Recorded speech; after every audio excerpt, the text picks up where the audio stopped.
Good morning students. आज का जो आपका टॉपिक आता है वो आता है, वैसे तो बेटे देखो ये 10th क्लास का लास्ट हमने किया था empirical formula and molecular formula. तो नेक्स्ट जो आपका आता है वो आता है balancing of a chemical equation.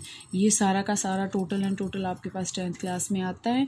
अब आपको पता है कि बैलेंसिंग क्या होता है। बैलेंसिंग का मतलब क्या होता है कि जो आपके पास लेफ्ट हैंड साइड और राइट हैंड साइड जो होती हैं, बैलेंसिंग मीन्स क्या होता है। बैलेंसिंग का मतलब आपके पास सिंपल सी बात है बेटा, LHS is equal to RHS and then this condition is called as balancing. तो आपके पास बैलेंसिंग क्या आएगा। अच्छा टॉपिक है, वैसे 10th क्लास में है और आपके यहाँ 11th में इतना डीपली नहीं है, तो दे रखा है तो हम इसको थोड़ा सा डिस्कस कर लेते हैं। तो balancing of chemical equation means making the number of atoms of each element equal on both sides of the equation. Means आपके पास ये रिएक्टेंट साइड होती है, आपके पास प्रोडक्ट साइड होती है। यहाँ पे नंबर ऑफ एटम्स मीन्स क्या है कि अगर हम यहाँ क्या देते हैं कि आपके पास 2 मॉलिक्यूल हैं और यहाँ पे भी अगर 2 मॉलिक्यूल हैं, तो इसका मतलब ये क्या है, बैलेंस इक्वेशन है। अब आपके पास ये बात आती है कि हम इसको बैलेंस करते कैसे हैं। तो आपने 10th क्लास में भी पढ़ा था, वो आपके पास होता है हिट एंड ट्रायल मेथड। ये आपके पास 10th क्लास में भी था, hit and trial method. Hit and trial method के अंदर हम क्या करते हैं, कोई भी 1 2 3 4 5 6 इवन, ठीक है, कोई भी नंबर हम इस पे लगा के देखेंगे, अगर वो बैलेंस हो रही हैं और अगर नहीं हो रही तो फिर हम उसके आगे जो है दूसरा या तीसरा नंबर फिर से उसके लगा के एडजस्ट करने की कोशिश करेंगे। उसको हम बोलते हैं हिट एंड ट्रायल मेथड। मतलब क्या है, अगर हम इसको समझने की कोशिश करें, हिट करो, ट्रायल लो। ट्रायल का मतलब उसको चेक करो और फिर वो मेथड अगर वो नहीं आ रहा तो दोबारा हिट करो, फिर भी नहीं हो रहा तो तीसरी बार हिट करो। हिट एंड ट्रायल मेथड, ठीक है। Hit and trial method.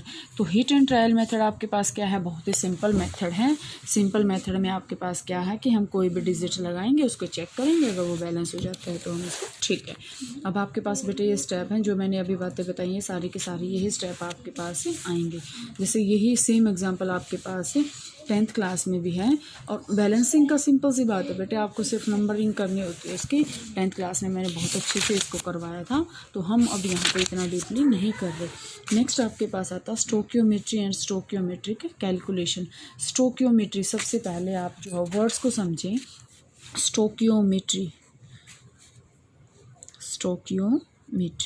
Stoichiometry का मतलब क्या होता है बेटे, आपके पास जैसे मैं अगर ये कहूँ कि जो से आपके पास O2 है, N2 है, ठीक है, आपके पास और क्या होते हैं O3 है, ठीक है, H2 है, N2 ये हमने बता दिया। तो ये जो मॉलिक्यूल्स है ना, अब ध्यान से देखें, जो हम ये ऐसे 2 नीचे लगाते हैं, ये तो होता है कि मोनो एटॉमिक में है। जैसे अब आपके पास मैं यही कहूँ He, हीलियम, मोनो एटॉमिक है। मोनो एटॉमिक का मतलब क्या होता है कि इसके अंदर सिर्फ एक ही एटम है। लेकिन मैं अगर आपके पास बात करती हूँ H2 आपके पास क्या होती है, डाई एटॉमिक का मतलब क्या होता है कि ये 2 एटम मिलके बने हुए हैं, H+H मीन्स H और H ऐसे बॉन्डिंग है इनकी, ये होता है डाई एटॉमिक। तो ये तो जो नीचे होता है ये तो उसके एटम बताएगा, एटमिस्ट्री बताएगा।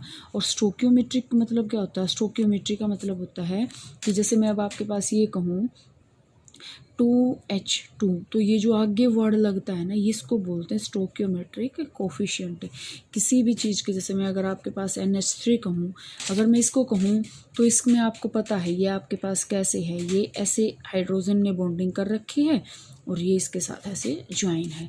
लेकिन मैं अगर आपके पास ये कहूँ 2NH3, तो ये जो NH3 के मॉलिक्यूल हैं ये कितने हैं, 2। तो ये 2 इसकी क्या है, स्टोकियोमेट्री का मतलब क्या होता है। जैसे ध्यान से देखो बच्चे, यहाँ से मैं एग्जांपल लेके आपको अगर यहाँ से बुक में से करवाऊँ, वैसे तो वहाँ से आपको समझ में आ जाना चाहिए। तो स्टोकियोमेट्री का मतलब होता है कि नंबर ऑफ मोल वो कितने बता रहा है।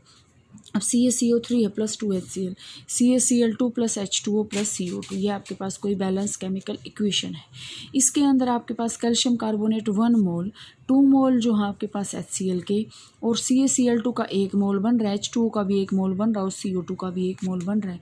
टोटल मोल कितने हो गए, 2 + 1 3, 1 + 1 + 1 सॉरी 3।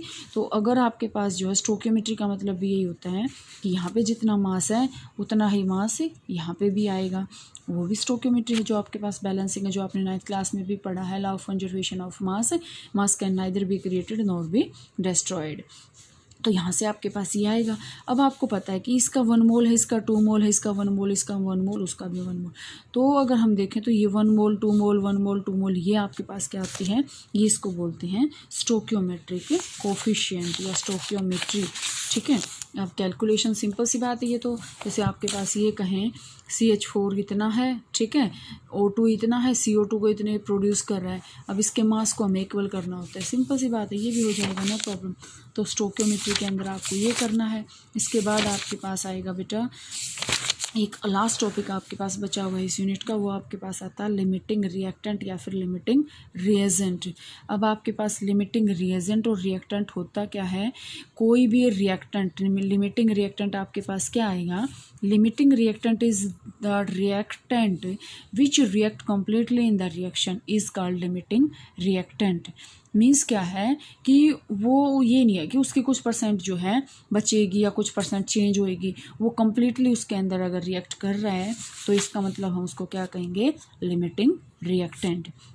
लिमिटिंग रिएक्टेंट मीन्स क्या है कि वो किसी भी केमिकल रिएक्शन के अंदर कम्प्लीटली रिएक्ट अगर कर रहा है तो हम उसको बोलेंगे लिमिटिंग रिएक्टेंट।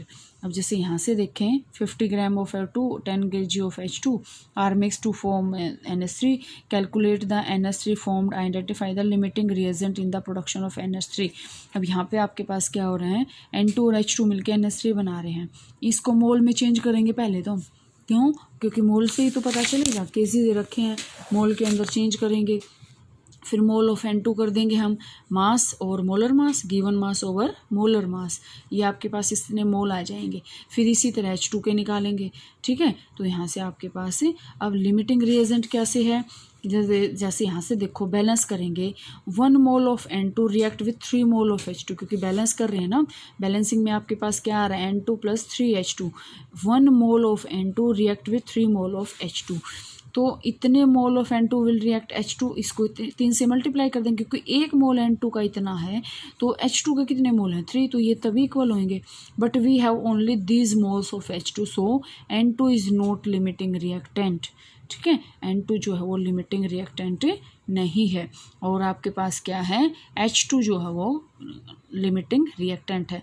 अगर आपके पास यहाँ से अमाउंट निकालनी होती है, अगर वो एग्जैक्ट अमाउंट आ जाती है तो हम उसको कहेंगे लिमिटिंग रिएक्टेंट, और नहीं आ रही तो हम उसको बोलेंगे एक्सेस रिएजेंट, मतलब कि रिएक्शन करने के बाद भी उसकी अमाउंट जो है वो बची रह जाती है। ठीक है बच्चे, अब मैं आपको जो है कल इसका जो दूंगी असाइनमेंट, आपकी फर्स्ट यूनिट जो है वो कंप्लीट हो चुकी है, और कल जो मैं इसका असाइनमेंट आपको प्रोवाइड करूँगी और वो आपको सोल्व करके मेरे पास सेंड करना है।